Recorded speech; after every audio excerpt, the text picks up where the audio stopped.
ഞാൻ കഴിക്കാറില്ല. അതായത് ഈ പറഞ്ഞ ശീതളപാനീയങ്ങൾ ഒന്നും തന്നെ ഞാൻ കഴിക്കാറില്ല. കാരണം കഴിക്കേണ്ട ഗതികേട് അതിൻ്റെ ബുദ്ധിമുട്ട് എന്താണെന്ന് നേരിട്ട് എൻ്റെ കുടുംബത്തിൽ തന്നെ എനിക്ക് അറിയാവുന്നതുകൊണ്ട് ഞാൻ കഴിക്കാറില്ല.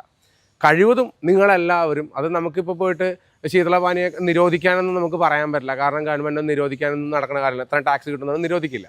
പക്ഷേ നമുക്കത് ഒഴിവാക്കി കഴിഞ്ഞാൽ സ്ലോലി അത് നമ്മുടെ സമൂഹത്തിൻ്റെ വാണിജ്യ മേഖലയിൽ നിന്ന് അത് താനേ ഒഴിവാക്കി പോകുന്നതായിട്ട് നമുക്ക് അറിയാൻ പറ്റും. ദയവ് ചെയ്ത് എല്ലാവരും ശ്രദ്ധിക്കുക. കാരണം ഇത് എനിക്ക് വേണ്ടി പറയുന്നതോ അല്ലെങ്കിൽ എനിക്ക് പേഴ്സണലി ഗുണം കിട്ടാൻ വേണ്ടി പറയുന്നതൊന്നുമല്ല.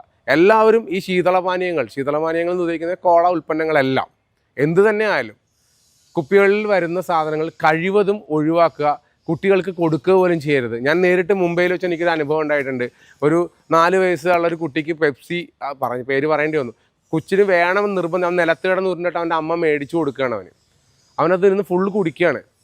അവൻ ഡെയിലി ഒരെണ്ണം വേണോ അത്രേ. അവൻ്റെ ഉള്ളിലെ അവയവങ്ങളൊക്കെ ഏത് കോലത്തിലാവുമെന്ന് എനിക്ക് ചിന്തിക്കാൻ പോലും പറ്റില്ല. ഹൈ കണ്ടൻറ്റ് ഷുഗറാണ് കയറിക്കൊണ്ടിരിക്കുന്നത്. അപ്പോൾ ദൈവത്തെ ഓർത്ത് എല്ലാവരും കഴിവതും ഒഴിവാക്കുക. ഇത് പൊതുജനങ്ങളിലേക്ക് എത്തിക്കുക.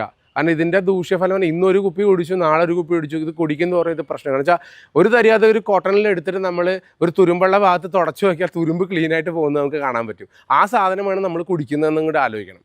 അപ്പോൾ ഹൈ കണ്ടൻറ്റ് ഷുഗറായിട്ടുള്ള നമ്മുടെ ശരീരത്തിലെ ഉള്ളിലെ അവയവങ്ങളെ നശിപ്പിക്കുന്ന സാധനങ്ങൾ ദയവ് ചെയ്ത് എല്ലാവരും ഒഴിവാക്കുക.